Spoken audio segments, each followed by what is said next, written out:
అదరగొట్టే కారం రంగు రుచి ఆచి కారం పొడి.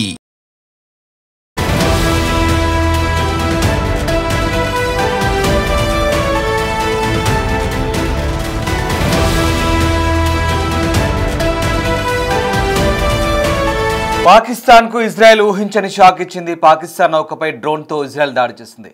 యెమెన్ తీరంలో ఉన్న నౌకపై దాడి జరిగింది. దాడి సమయంలో నౌకలో 24 మంది పాకిస్తానీలు ఉన్నారు. ఇటీవలే పాకిస్తాన్కు సౌదీకి మధ్య ఒప్పందం కుదిరింది. ఏ దేశంపై దాడి జరిగినా మరో దేశంపై దాడి జరిగినట్లుగానే భావిస్తామన్నట్లుగా ఆ ఒప్పందం సారాంశం. ఇది జరిగిన కొద్ది రోజుల్లోనే పాకిస్తాన్కు ఊహించని షాక్ ఇచ్చింది ఇజ్రాయెల్. సౌదీకి అణ్వాయుధాలు సరఫరా చేస్తామంటుంది పాకిస్తాన్. దీంతో ఇజ్రాయెల్కు శత్రువుగా మారింది పాకిస్తాన్. ఈ నేపథ్యంలోనే పాకిస్తాన్ సిబ్బందితో ఉన్నటువంటి ఎల్పీజీ ట్యాంకర్ నౌకపై ఇజ్రాయెల్ డ్రోన్ దాడి జరిగింది. దాడితో నష్టం జరగలేదంటూ పాకిస్తాన్ చెప్పుకుంటోంది. దాడి జరిగిన వెంటనే మంటల్ని ఆర్పేశారంటూ తెలుస్తోంది. ప్రస్తుతం హౌతీల నియంత్రణలో రస్ అల్ ఇసా ఉంది. పోర్టులో పాకిస్తాన్ నౌక ఇక్కడే ఉంది. ప్రస్తుతం హౌతీల బందీలో పాకిస్తాన్ సిబ్బంది కూడా ఉన్నారు. మీరు చూస్తున్న దృశ్యాలు పాకిస్తాన్ నౌకపై డ్రోన్తో ఇజ్రాయెల్ జరిపిన దాడికి సంబంధించిన దృశ్యాలవి.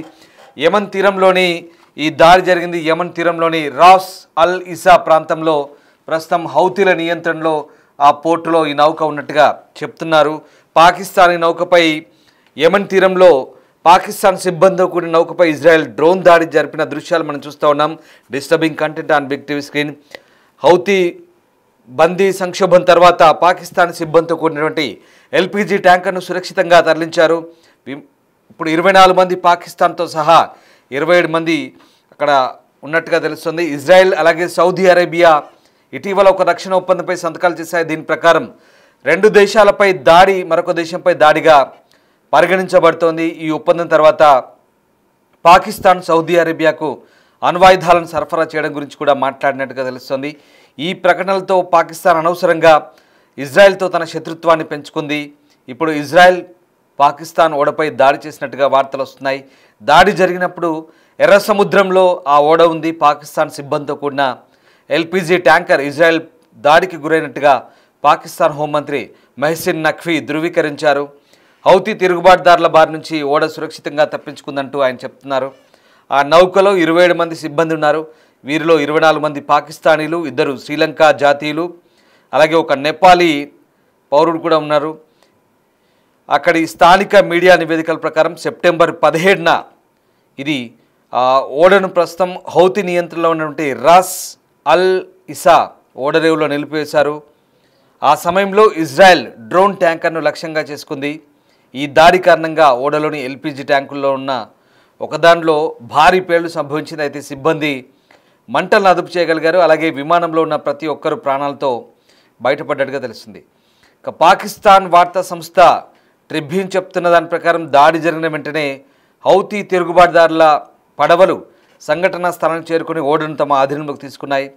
సిబ్బందిని చాలా రోజులుగా నౌకలోనే బందీలుగా ఉంచినట్టు తెలుస్తోంది. పరిస్థితి దారుణంగా ఉందని నెమ్మదిగా ఆశలు కూడా సన్నగిలుతున్నట్టుగా పాకిస్తాన్ భావిస్తోంది. దీనికి సంబంధించి ఎక్స్లో పాకిస్తాన్ హోంమంత్రి మెహసిన్ నఖ్వీ ట్వీట్ చేశారు. పాకిస్తాన్ ప్రభుత్వం తన పౌరులు సురక్షితంగా తిరిగి వచ్చేలా చూసేందుకు రాత్రింబవళ్లు పనిచేస్తున్నట్లుగా చెప్తున్నారు. ఒమన్లోని పాకిస్తాన్ రాయబారి నవీద్ బుఖారీ సౌదీ అరేబియా అలాగే భద్రతా సంస్థలకు ఆయన థ్యాంక్స్ చెప్తున్నారు. సంక్షోభాన్ని ఎదుర్కోవడంలో పాకిస్తాన్ సౌదీ అరేబియాకు సహాయం చేసి ఉండవచ్చని ఇది స్పష్టంగా సూచిస్తుంది.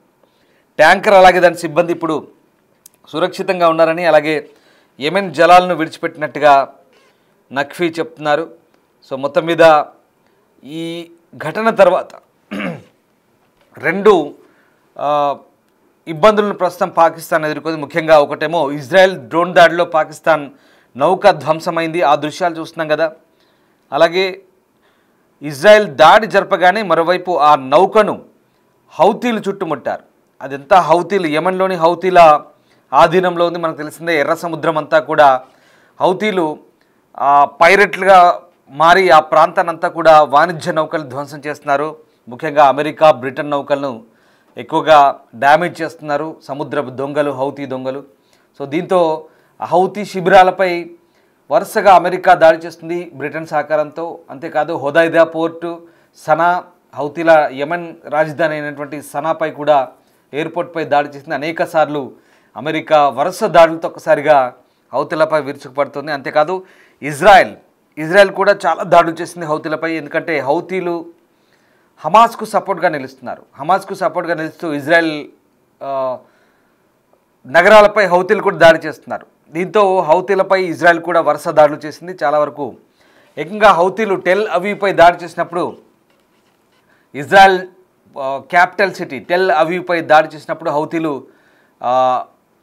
వాళ్ళపై ఏకంగా మిసైల్స్ దాడి చేశారు. దీంతో ఇజ్రాయెల్ కూడా అదే స్థాయిలో హౌతీలపై దాడి చేసింది. ఏకంగా సనాపై, హుదైదా పోర్ట్పై, అలాగే చాలా ప్రాంతాల్లో హౌతీలను కోలుకోలేని దెబ్బతీసింది ఇజ్రాయెల్. మిసైల్స్ దాడి చేసింది, అమెరికా సహాయంతో చేసింది. బ్రిటన్ చేశారు, అమెరికా వాళ్ళు చేశారు. ప్రస్తుతానికైతే యెమెన్లో ఈ హౌతీల నియంత్రణ ఉన్నటువంటి యెమెన్ని పూర్తిగా దాడుల ద్వారా వాళ్ళని నిలువరించగలిగారు. అంతేకాదు వాణిజ్యానికి తీవ్ర ఇబ్బంది కలిగిస్తున్నారు హౌతీలు. ఆ ప్రాంతం అంతా కూడా ఎర్ర సముద్రాన్ని ఆధీనంలో ఉంచుకొని ఆ రకంగా వాళ్ళపై దాడులు కొనసాగిస్తున్నారు. దీంతో ప్రస్తుతం ఉమ్మడి శత్రువుగా మారాడు ఈ హౌతీలంతా కూడా వీళ్ళకి. సో ఆ రకంగా ప్రస్తుతం ఇక్కడ సరే అదంతా పాత విషయం. ఇక్కడ విషయం ఏంటంటే పాకిస్తాన్ నౌక ఆ ప్రాంతంలో ఉన్నప్పుడు ఇజ్రాయెల్ దాడి చేసింది. దీనికి కారణం ఇజ్రాయెల్ పూర్తిగా ఇంకా వెల్లడించాల్సి ఉంది. బట్ ఇక్కడ ఈ డ్రోన్ దాడి చేయడానికి కారణం ముఖ్యంగా ఇటీవలి కాలంలో సౌదీతో రక్షణ ఒప్పందం కుదుర్చుకుంది. సౌదీకి పాకిస్తాన్ అణ్వాయుధాలు సరఫరా చేస్తుంది, న్యూక్లియర్ వార్ హెడ్స్ని ఇస్తుంది అనేది ఇజ్రాయెల్ ఆరోపణ. ఎందుకంటే ప్రధానంగా ఇక్కడ కొన్ని అరబిక్ దేశాలతో ఇజ్రాయెల్ కొంత సిద్ధాంతపరమైన వైరుధ్యాలు ఉన్నాయి. అందులో భాగంగానే ఇక్కడ ఇజ్రాయెల్ ముఖ్యంగా ఈ అణ్వాయుధాల నియంత్రణ కోసం ఎప్పటి నుంచో దాడులు చేస్తుంది. మొన్న ఇరాన్పై దాడులు చేసింది. అందుకే ఇరాన్ యొక్క అణ్వాయుధ కేంద్రాలను కూడా విధ్వంసం చేసింది అమెరికా సహాయంతో. ఇక్కడ మరి నేరుగా సౌదీతో కానీ పాకిస్తాన్తో కానీ నేరుగా ఇప్పటివరకైతే ఇజ్రాయెల్కి ఎలాంటి పోరాటాలు కానీ శత్రుత్వాలు కానీ లేవు. కానీ ఇప్పుడు కొత్తగా ఈ దాడుల తర్వాత కొన్ని కొత్త పరిణామాలు ఉత్పన్నమయ్యే అవకాశాలు కనిపిస్తున్నాయి. రైట్, మొత్తం మీద అయితే పాకిస్తాన్కి షాక్ ఇది. పాకిస్తాన్ ఓడపై ఇప్పుడు ఇజ్రాయెల్ డ్రోన్ దాడి చేయడం మరి నిజంగా పాకిస్తాన్ ఓడను టార్గెట్ చేసిందా, లేదా అది హౌతీల నౌకగా భావించి ఇజ్రాయెల్ దాడి చేసిందా, అందులో హౌతీలు ఉన్నట్టుగా భావించి దాడి చేసిందా అనేది ఇంకా పూర్తి స్థాయిలో వెల్లడి కావాల్సి ఉంది. సో ఈ దాడి జరిగిన తర్వాత దాన్ని మళ్ళీ హౌతీలు చుట్టుముట్టడం, హౌతీలు వాళ్ళ నియంత్రణలోకి తీసుకొచ్చి అందులో ఉన్న సిబ్బందిని అందరం కూడా బంధించారు. అంటే ఇక్కడ హౌతీలు పాకిస్తాన్లకి ఏం సపోర్ట్గా లేరు. వాళ్ళ పనంతా దోపిడీ దొంగల పని. అక్కడ ఉన్న సిబ్బందిని కంట్రోల్లో పెట్టుకోవడం, బెదిరించడం, వాళ్ళని నియంత్రించడం, దాన్ని దోచుకోవడం. సో ఇక్కడ పాకిస్తాన్ కూడా వీళ్ళతో సమానమే. బ్రిటన్, అమెరికాలో ఎలాగో హౌతీలకు పాకిస్తాన్ ఓడ కూడా అంతే సమానం. వీళ్ళని కూడా బంధించిన పరిస్థితి. సో మొత్తం మీద పాకిస్తాన్ ప్రస్తుతం సౌదీ అరేబియా, ఓమన్ వంటి దేశాలకు తమ పౌరులను సురక్షితంగా తరలించాలని పదే పదే విజ్ఞప్తి చేస్తుంది. ఒకవైపు ఇజ్రాయెల్, మరోవైపు హౌతీల మధ్య పాకిస్తాన్ చిక్కుపోయిందని, ఇది రెస్క్యూ మిషన్ను కొంత కష్టం చేసిందంటూ నివేదికలు చెప్తున్నాయి. ఈ దాడి ఎర్ర సముద్రంలో వాణిజ్య నౌకల భద్రతకు ఉన్న తీవ్రమైన ముప్పును మరోసారి హైలైట్ చేస్తున్న పరిస్థితి. సో మొత్తం మీద ఈ వ్యవహారం అంతా కూడా ఇదే ఇందాక నేను చెప్పింది అదే. ఇక్కడ ఇజ్రాయెల్కు అటు హౌతీలకు మధ్య పాకిస్తాన్ నౌక చిక్కుకుంది.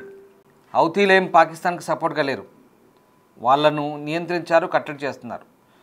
ఇజ్రాయెల్ కూడా దాడి చేస్తుంది. సో ఈ రకంగా పాకిస్తాన్ నౌక చిక్కుపోయింది. సో పాకిస్తాన్ పౌరుల్ని రక్షించడమే ఉద్దేశం అంటూ పాకిస్తాన్ చెప్తుంది. సౌదీ అరేబియా సహాయం తీసుకుంటామని చెప్తుంది. దీంట్లో వాళ్ళ ఇన్వాల్వ్మెంట్ ఎంత ఉందో చెప్పలేము. ఎందుకంటే యెమెన్కి సౌదీకి మంచి సంబంధాలు ఉంటే వాళ్ళని విడిపించే అవకాశం ఉంది. సో యెమెన్ అంతా కూడా ఇప్పుడు హౌతీల కంట్రోల్లో ఉంది కాబట్టి చూడాలి ఈ పరిణామాలు ఎలా ఉంటాయి. కానీ పాకిస్తాన్కి అయితే ఈ షాక్ అని చెప్పాలి. ఇజ్రాయెల్ ఇచ్చిన మొదటి షాక్ ఇది.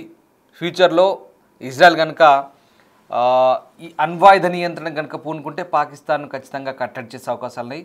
అందులో భారత్ లాంటి మిత్ర దేశం పక్కన ఉంది కాబట్టి మన సహాయం తీసుకొని ఇక పాకిస్తాన్ ఖచ్చితంగా నియంత్రించే అవకాశాలు ఎక్కువగా కనిపిస్తున్నాయి.